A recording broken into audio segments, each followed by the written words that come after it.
What's going on, YouTube? Slim Rick here with another video.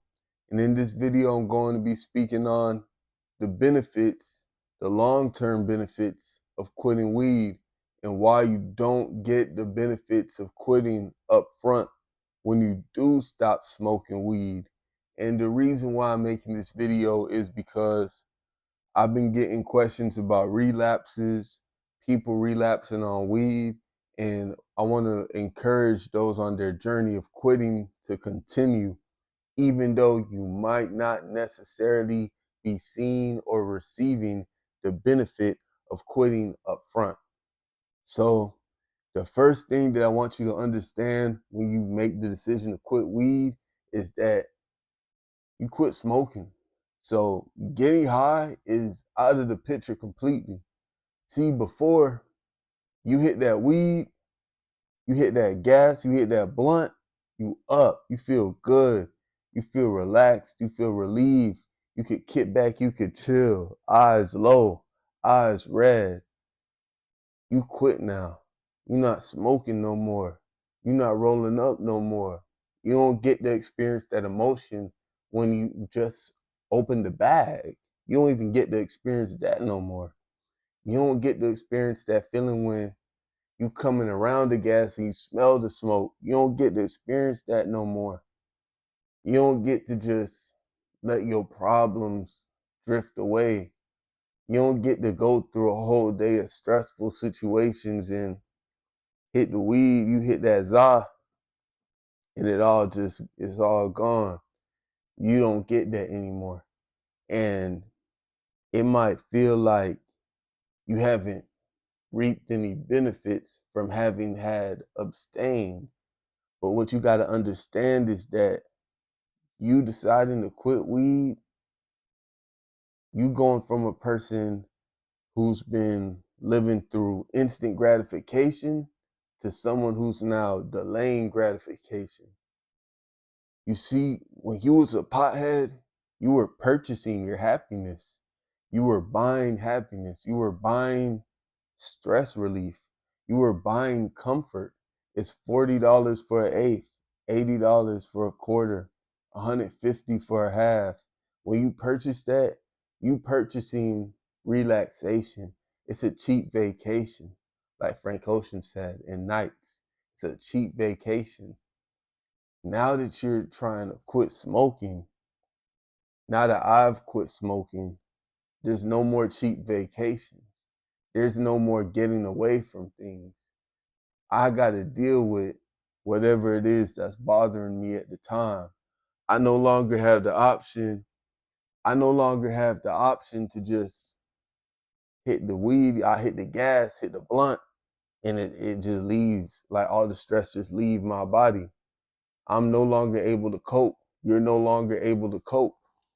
You might view that as a negative situation, but it's really a positive in the long term because if I can no longer cope with something that bothered me earlier today, if I can't cope with what went down at work, I can't cope with that argument that I had on the phone, I can't cope with how this situation went down at the supermarket, what ends up happening is instead of masking the pain with weed, which I used to do, you're now thinking of a solution. So now, instead of trying to cope with a situation, you're becoming a problem solver. And what happens is over time, instead of coping with the situation, you're solving the problem. So let's say you had a stressful day at work. Normally you come home, sit down on the couch, break down that weed, it's all in your fingernails. It's all, you feel me? It's all in your fingertips. You breaking it down. That's an experience. It's ritualistic at this point. You know what I'm saying? You might be breaking it down on the notebook like this. You know what I'm saying? You roll up, you smoke. Had a stressful day at work, man. Stressful day. But you don't do nothing about it. Cause as soon as you hit that gas, like, man, it wasn't that bad. I'll go back tomorrow. It'll be straight. I'm gonna thug it out. That's what you tell yourself, right? Coping with the situation. Another person that don't have weed, that can't use nothing to cope, they're not drinking to cope, they're not smoking to cope, right? They're not trying to cope with the situation.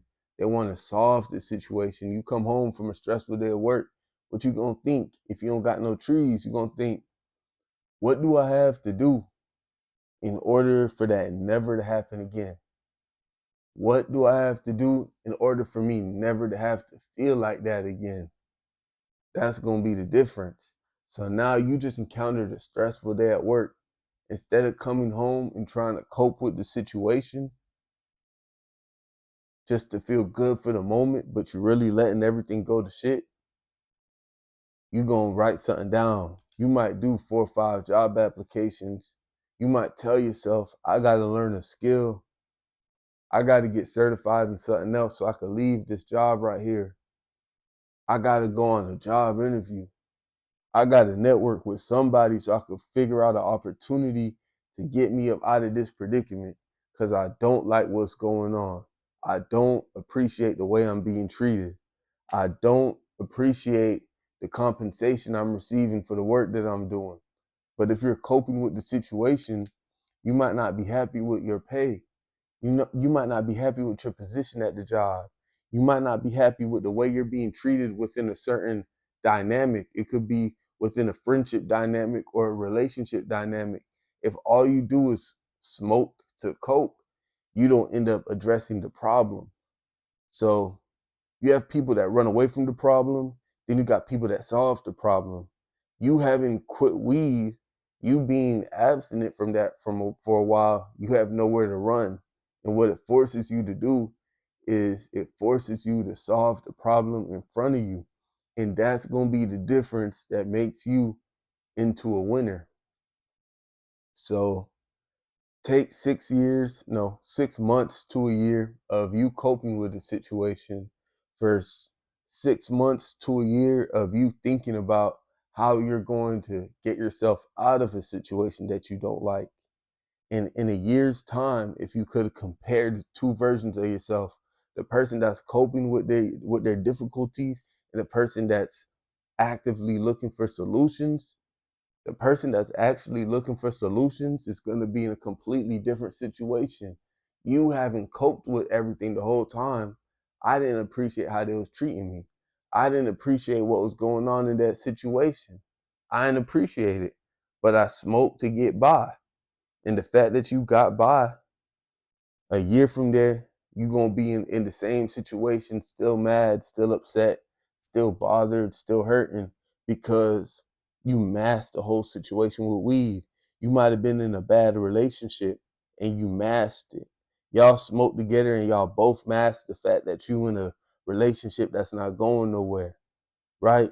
You might have been in a bad job, a bad position, and you mask the fact that this is a dead end job and it's not going nowhere.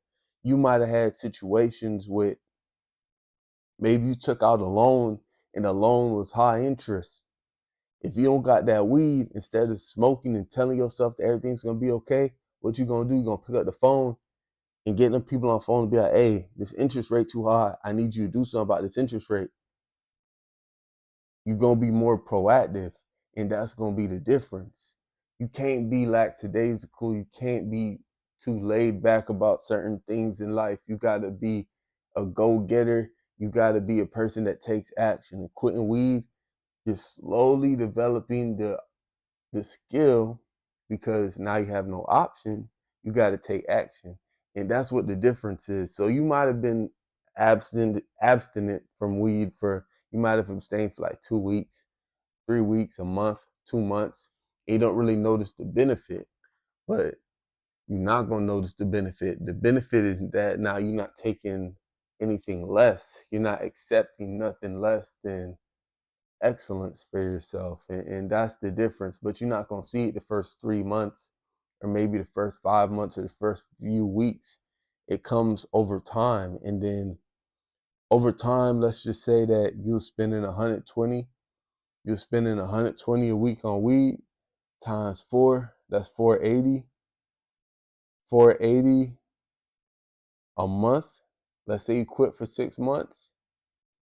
Doing the math, that's zero. 8. 6 times 4 is 24 plus 4. That's 28. That's 2,800. That's 2,800, right? 2,800 that you save in 6 months if you smoked $120 worth of weed every single week. So now you go from a person that was coping with a situation, not problem solving, to a person that's problem solving, and you're not coping with the situation, and you stacking up money now. Your entire paradigm gonna change. But for that paradigm to turn around, it's gonna take months. You might not feel it happening. It's like you in outer space. You might not feel things shifting and orbiting and moving around, but they are. And eventually the tables turn and you're in position to do better.